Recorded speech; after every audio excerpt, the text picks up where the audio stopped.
Good afternoon. Good afternoon, ma'am. I'm Rochelle Ramirez, 32 years old, presently residing at Cuau, Bagabag, Philippines. I am a single mother, have a children, one boy and one girl.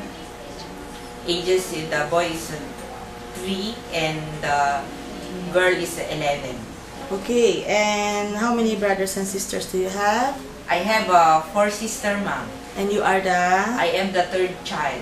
Okay, and did you finish your high school? Finish the college level, ma'am. Finish? Or undergraduate of what course? I'm taking up Bachelor of Science, major in Commerce, madam. Okay, and do you have any experience working as a domestic helper abroad before? Yes, ma'am. Where? In Singapore, ma'am. Okay, and can you tell me your duties and responsibilities in Singapore? My duties and responsibilities as a housemaid in Singapore, ma'am, is I am the one who will take care of the child and then the household work and going to market, ma'am. How about cooking? Yes, ma'am. I am the one to cook the food of my sir and madam. Okay, and can you do marketing also? Yes, madam. Alone or with your employer? With my employer, ma'am. Okay, and you work in Singapore before, and now why do you want to work in Hong Kong? I want to work in Hong Kong, ma'am, because for my children. Okay, for their good future, right? Yes, ma'am. So, who's going to take care of them? Because My- you're a single mother. My mother and father, ma'am. Okay, and do you think you can control your homesick even though you experience working in Singapore already?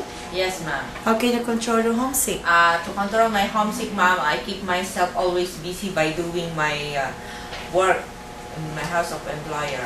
Okay, and do you think if you're going to work in Hong Kong, you can also... By the way, did you finish your contract in Singapore? Yes, ma'am. And so, if you're going to work in Hong Kong, do you think you can also finish your contract? Yes, ma'am. Okay, and aside from your own children, and do they have children in Singapore? Yes, ma'am. My madam have one child. Okay, and how about in the Philippines? Do you have also experience as Yes, a domestic? ma'am. Where in the Philippines? In Nueva Vizcaya, ma'am. Do they have children also? Yes, ma'am. They have 4 children. Okay, so that means you are experienced in taking care of children, right? Yes, ma'am. Can you tell me some ways on how to take care of children? Take care of children. I am the one to assist, take a bath, to assist in eating, and at the same time we drawing, we singing, and we go playing in the park, ma'am. Okay, and in that way, you won't miss your own children, right? Yes, ma'am. Okay, and do you know any nursery rhymes? Yes, ma'am. Okay, go ahead. A, B, C, D, E, F, G, H, I, J, K, L, M, N, O, P, Q, R, S, T, U, V, W, X, Y, and Z. Okay, and maybe you have to learn more of the nursery rhymes so you can also teach the children of your employer, okay? Yes, madam. And how about cooking? In Singapore, you said that you're the one cooking.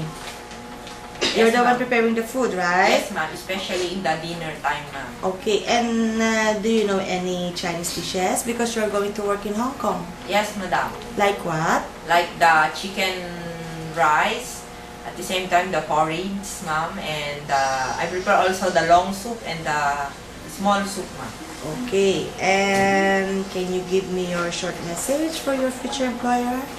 Hello, madam. Have a good day. I'm Rochelle Ramirez, residing at Nueva Vizcaya, Philippines. I am hardworking, cheerful, at the same time very loving to children, ma'am. And if you chosen me as your maid, I promise to finish my 2 years contract. I will keep myself busy as well to fight the homesick, to do my all responsibilities in your house, and never neglect your children. At the same time, as I'm my employer, to respect you as well, madam. Thank you. Okay, and can you also promise to obey the rules and regulations inside the house of your employer? Yes, ma'am. And how about the elderly? Do you have any experience taking care of an elderly? Yes, ma'am. Before, we are the one to take our elderly, our grandma. Okay, through your own relatives, Yes, right? madam. So at least you have an idea how to take care of an elderly. Yes, madam. Okay. We are the one to assist to change the diaper, the clothes, and to take Okay. a bath, assist to drink and eat and exercise, ma'am.